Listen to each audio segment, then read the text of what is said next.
Muito bem, estamos de volta com o Papo Livre. Ô, Cima, não sei se eu estou correto, mas parece que você tem aí 5 filhos, tem uma família grande, né? E, na verdade, é o seguinte, como é que você vê essa violência hoje nos estádios de futebol? Se você não trabalhasse nessa área, você iria ao estádio de futebol? Você tem alguma dica? O que você poderia fazer, na sua opinião, para que os torcedores fossem menos violentos? Olha, eu tenho 4 filhos, né? São 3 rapazes e uma moça. O mais novo tem 11 anos, a minha filha tem 18, o outro 21 e 25. Então, já estão praticamente, são grandes, não é? Mas eu acho que a dificuldade é enorme para ti no campo de futebol hoje em dia. Eu, na medida do possível, levo, posso com eles, vou em algum lugar e tal, mas sem o fanatismo. Eu acho que tu tem que olhar o futebol como um esporte, não é? Futebol é importante e tal, mas é apenas um esporte, não pode ficar naquele fanatismo, aquela coisa doentia, de tu pegar e querer o resultado é adverso daquele que tu acha que vai ser, tu querer sair quebrando, brigando. Eu acho que isso aí não leva a nada, não é? Eu acho que o futebol tem que ser momento de prazer. Eu tenho apitado outros jogos aí no interior do estado, né, como esse aqui da Copa Brahma, que eu fui convidado pelo Macarrão, estou aqui muito feliz. Eu vejo as pessoas irem com crianças nos estádios, sabe? Passam tardes de domingo agradáveis, e isso é importante. Eu olho, às vezes estou apitando uma senhora de idade na beira do campo, com uma cadeirinha, sentada ali, olhando com o neto, com o filho, e sem violência. Eu acho que isso aí é fundamental. Eu acho que nesse aspecto aí, até o futebol profissional poderia copiar um pouco esse lado do futebol aqui, porque esses jogos são agradáveis, são disputados dentro da regra do jogo. Evidentemente que uma condição técnica não é igual, não é ao profissional, mas é bem disputado, com lealdade. Eu acho que isso é que tem que prevalecer. Ô, Simon, como é que é o seu trabalho, o ritual do seu trabalho? Você falou que teve em Campos do Jordão, fez uma pré-temporada. Então, a gente que trabalha em outras áreas, por fazer muitas atividades, a gente acaba até, às vezes, dar uma voada para cá, uma voada para lá. No jogo de futebol, tem que ser 100% concentrado, né? O lance não volta, né? O momento não volta. Como é que é aquilo? Durante o jogo de futebol, você não consegue pensar em mais nada, não pensa na família, não pensa no problema, você fica focado 100% naquela partida? É assim que funciona para você? Olha, eu me esforço, não é? Mas não há pessoa no mundo que consiga ficar 90 minutos concentrado. Isso aí há estudos que dizem que o sujeito fica um tempo X concentrado. E evidentemente que tu, às vezes tu dá uma desfocada e tem que voltar de novo à concentração, porque é humanamente impossível tu ficar 90 minutos concentrado naquele negócio. Mas tu tem que estar atento, não é? A trabalhar com teus companheiros, que são peças fundamentais, não é? Os árbitros assistentes, o quarto árbitro, é um trabalho em equipe.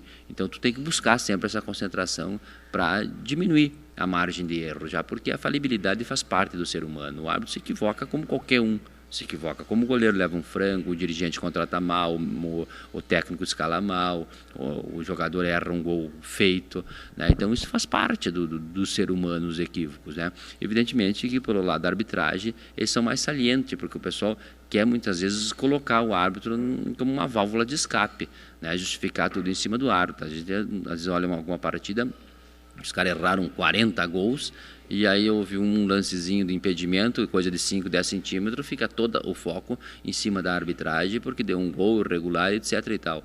Então acho que tem que ter uma visão mais crítica, com mais cautela, não é sobre esse respeito. A gente vê aí, claro que você é árbitro de ponta, já apitou a Copa do Mundo e tal, mas no futebol brasileiro você faz grandes jogos. Os jogadores hoje são muito badalados, a mídia está muito em cima do jogador de futebol profissional.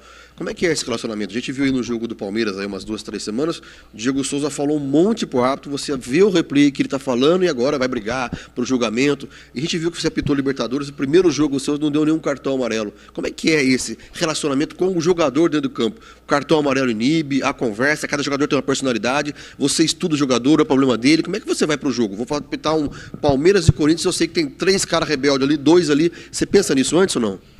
Sim, eu penso, estudo a característica de cada jogador. Hoje o árbitro tem que ter esse conhecimento, esquema tático, qual é o jogador, entendeu? Que entra para complicar, que se atira, que simula infrações que não acontecem.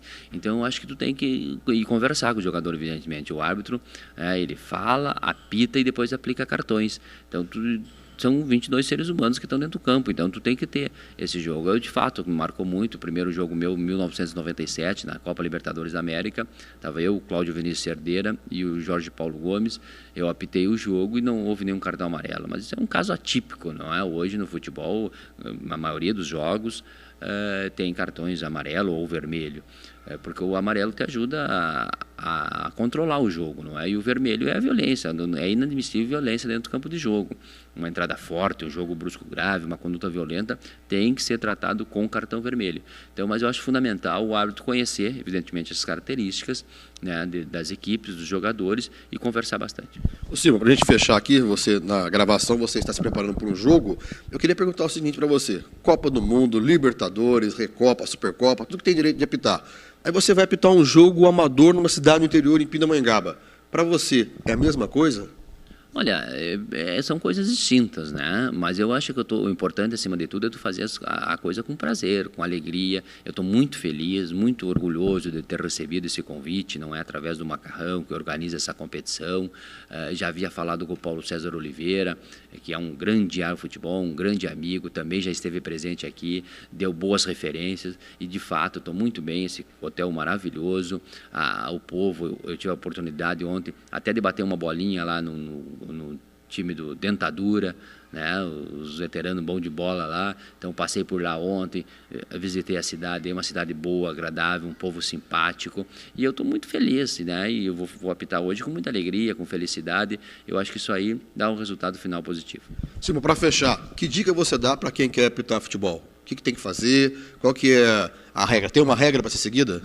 Que não se iluda, não é? Que não se iluda, que árbitro de futebol não fica rico apitando futebol. Às vezes as pessoas têm uma ilusão, porque só ouve falar no noticiário que o jogador ganha 100 milhões, o outro ganha 200, o outro 100 mil, o outro 300 mil, o outro 500 mil. Qualquer transação é de milhões de reais. Então, eu acho que o árbitro não pode ter essa ilusão. Tu tem que fazer o que tu gosta, tu tem que gostar de futebol. Eu sou um apaixonado pelo futebol e, em particular, pela arbitragem. E fazer com determinação, com alegria, sem ter a preocupação se vai chegar ou não vai chegar. Tem que viver cada momento e cada instante da vida, e isso é importante. Você faz atividades paralelas à arbitragem no seu dia a dia ou está hoje só na arbitragem? Eu sou presidente do Sindicato dos Árbitros de Futebol do Estado do Rio Grande do Sul, né, presido toda a categoria, então tem muitos afazeres e me dedico à arbitragem. Tem algum jogo especial que está marcado na sua vida? Esse foi o jogo da minha vida? Olha, a final de 98, Cruzeiro e Corinthians no Morumbi, que o Corinthians se sagrou campeão, foi um jogo que me projetou a nível nacional e internacional, já que houve por parte de toda a imprensa, de todos quem disputou o jogo, enfim, uma unanimidade que tirei uma nota 10, né? Então acho que esse aí, o jogo foi importante, que deu um pontapé assim inicial à carreira em termos nacionais, né, e principalmente internacionais, porque tratou-se de uma final de Campeonato Brasileiro. Parece que dali para frente você pegou uma sequência de finais, foi isso? Foi acontecendo finais, e o Simon participando de todas, até 2002, 2003, foi isso? Acho que teve também Atlético Paranaense e São Caetano, e foi por aí, não foi? Foram 5 finais de Campeonato Brasileiro e 5 finais de Copa do Brasil. A última final que nós tivemos foi em 2002, Santos e Corinthians, o 3-2, as 8 pedaladas do Robinho, né? O Santos foi campeão. Foi a última final do Campeonato Brasileiro, depois começou por pontos corridos, e aí não teve mais finais. Então trabalhei no total 10 finais aqui no Brasil. Tá certo. Na área de educação física deu para atuar alguma coisa? Não deu ainda? Como é que é? Não.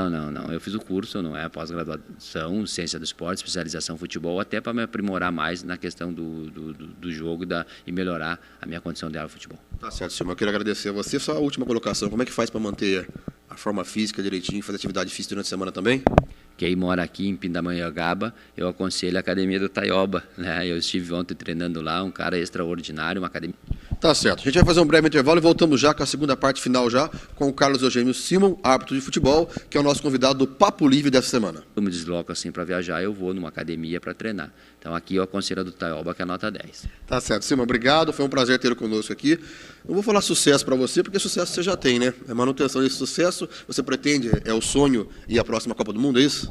Eu sou o único candidato brasileiro, nós somos 7 na Sul-América, deve 6 árbitros, e eu sou o único candidato. Então estou me preparando muito bem para representar o Brasil em mais essa Copa do Mundo. O sonho seria apitar uma final. Como uma final, se apitar o Brasil não chega, que você apite até a semifinal. Seria ótimo já, né? Aí eu torço para o Brasil chegar na final e ser campeão e trazer essa alegria para o povo brasileiro. Eu só estando lá em mais uma Copa do Mundo é uma alegria muito grande. Sim, muito obrigado. Tem dificuldade em falar Pindamonhangaba ou está sossegado? Pindamonhangaba, tranquilo. Obrigado, um abraço. Tá outro. Ok, fizemos o Papo Livre então com o Carlos Eugênio Simon, que esteve em Pindamonhangaba, apitou aí a Copa Brahma, e um árbitro muito simpático, muito competente no que faz, e foi o nosso convidado do Papo Livre dessa semana, que volta na próxima semana com um outro convidado ilustre. Tenham todos uma ótima semana.